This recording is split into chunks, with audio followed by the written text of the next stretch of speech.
Hello everyone, শুভ দুপুর। আমার রান্নাবান্না শেষ, টেবিলে সার্ভ করে দিয়েছি।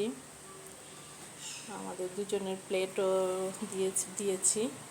কিছুক্ষণের মধ্যে আমরা লাঞ্চ করব। এখানে আমার হাজব্যান্ড বসে সবসময় এই চেয়ারটাতে, আর এখানে আমি বসি। আর এই যে আজকে এখানে সালাদ, এখানে এই যে ইলিশ মাছ কচু দিয়ে রান্না, আল্লাহর রহমতে মাশাআল্লাহ অনেকে আমি। আর এই যে করলা ভাজি, আর এখানে লাউয়ের শাক ভাজি, আর এখানে লাউয়ের নিরামিষ।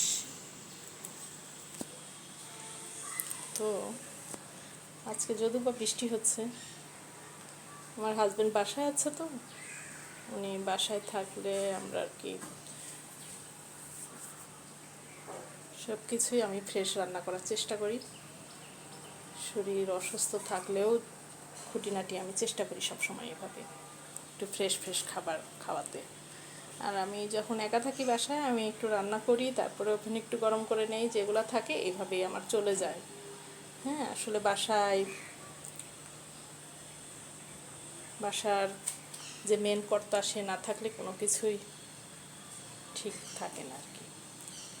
তারপরেও তো যাই হোক, আজকে আমাদের এই যে সিম্পল খাবার দাবার, ইলিশ মাছ যেহেতু আমি আগে অনেক পছন্দ করতাম, কিন্তু এখন আমি অনেক ভয় পাই, কারণ আমার অ্যাসিডিটির প্রবলেম। তো আমি টাটকা হলে খাই, এটা পদ্মার ইলিশ, মিডিয়াম সাইজ। তো যাই হোক, তারপরেও এটাতে দেখলাম ডিম আছে, হালকা হালকা ডিম হয়ে গেছে। তো অনেক মানে মনে হলো একটু অয়েলিও আছে, ভালো আর কি। পদ্মার ইলিশ তো সবসময় আলাদা একটা টেস্ট থাকে। তো আজকে আমার এই যে খাবার দাবার। সবাই ভালো থাকেন, stay fine, be happy and stay Jannatul Jibon lifestyle.